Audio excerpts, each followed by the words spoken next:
Shankora ramesi naniyekam niveta walisi ulatoko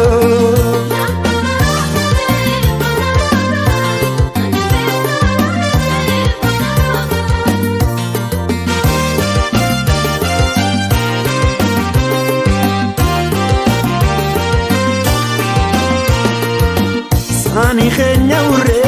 naniyekam urre kadaloto namni yaanne qabee fuula tokko halkan dhadhaabatee fuula tokko amma taatee annaay nanni eegam daanyaayis beefarsee fuula tokko dibdee biraan qabu fuula tokko si qalbiin haarasee fuula tokko.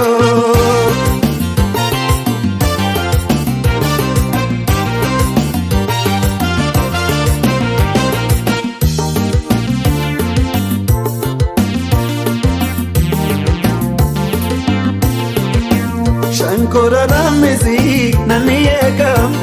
niveta walisi ulatoko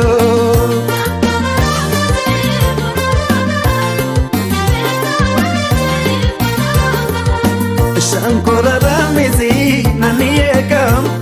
niveta walisi ulatoko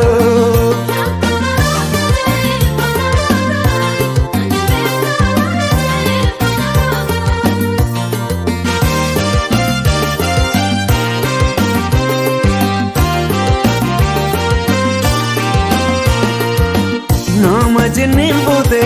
naniyekam barbaanni maaliisaa fuula tokkam homaan dubbiin dhoytu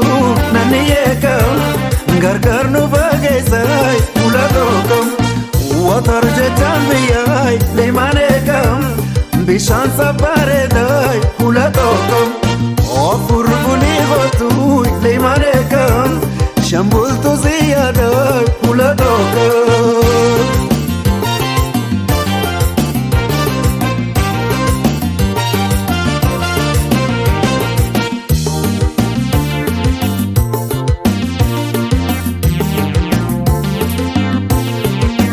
Shankora ramesi naniyekam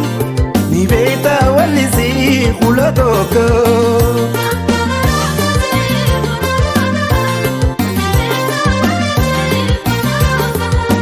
Shankora ramesi naniyekam niveta walisi ulatoko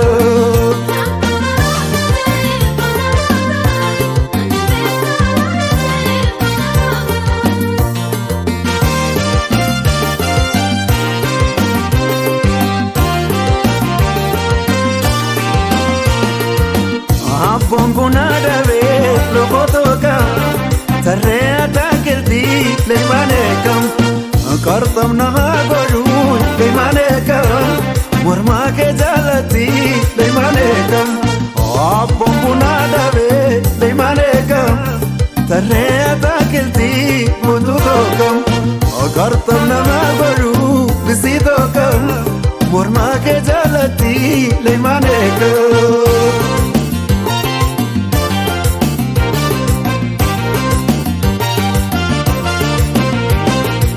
Aliyekam,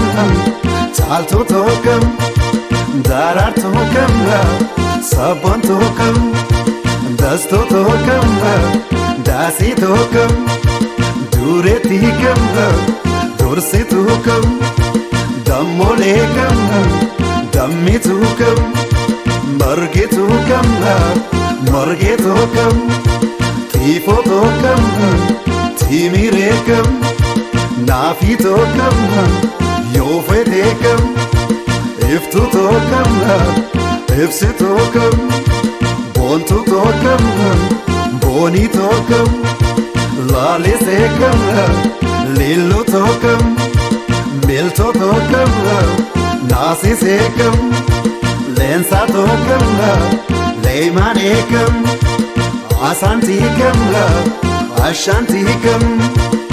Annanekam, Kabbanekam, Hawilekam, Wajetokam, Nahilikam, Nanahikam, Yadanikam,